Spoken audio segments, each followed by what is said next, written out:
সর্বশেষ এশিয়া কাপের ভেন্যু নিয়ে কম নাটক হয়নি। আয়োজক হিসেবে পাকিস্তান থাকলেও দেশটিতে সফরে যেতে আপত্তি জানায় ভারত, যার জেরে বাধ্য হয়ে হাইব্রিড মডেলে টুর্নামেন্ট আয়োজন করা হয়। পাকিস্তানের পাশাপাশি বিকল্প ভেন্যু হিসেবে কিছু ম্যাচ হয় শ্রীলঙ্কার মাটিতে। ভবিষ্যতে এমন জটিলতায় আর পড়তে চায় না এশিয়ান ক্রিকেট কাউন্সিল এসএসি। ভারত পাকিস্তানের বৈরিতার কারণে আগামীতে এই দুই দেশের বাইরের ভেন্যুতে এশিয়া কাপ আয়োজনের সিদ্ধান্ত হতে যাচ্ছে।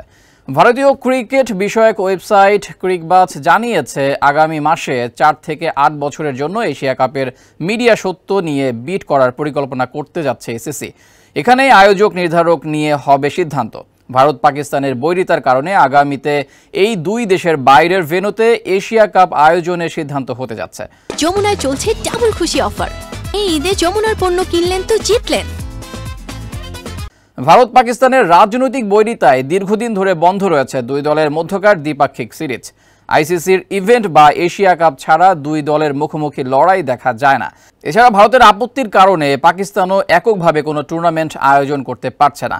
2025 সালে পাকিস্তানের মাটিতে অনুষ্ঠিত হওয়ার কথা রয়েছে চ্যাম্পিয়ন্স ট্রফি। টুর্নামেন্টটিতে অংশ নেবে ভারত এমন আশ্বাস দেওয়ায় গত বছর ওয়ানডে বিশ্বকাপ খেলতে ভারতে গিয়েছিল পাকিস্তান ক্রিকেট দল। অবশ্য এরই মধ্যে চ্যাম্পিয়ন্স ট্রফি আয়োজন নিয়ে জটিলতা শুরু হয়ে গেছে। এদিকে এশিয়া কাপ আয়োজন নিয়ে আর জটিলতায় পড়তে চায় না এশিয়ান ক্রিকেট কাউন্সিল এসিসি, যে কারণে ভারত পাকিস্তানকে রাখা হচ্ছে না স্বাগতিকদের তালিকায়। বিপরীতে বাংলাদেশ, শ্রীলঙ্কা, সংযুক্ত আরব আমিরাত সহ অন্যদের সম্ভাবনা বাড়ছে। বাংলাদেশ ক্রিকেট বোর্ড বিসিবি যদি বিডে অংশ নেয়, তাহলে এশিয়া কাপের আগামী টুর্নামেন্টগুলোর একক আয়োজক হতে পারে।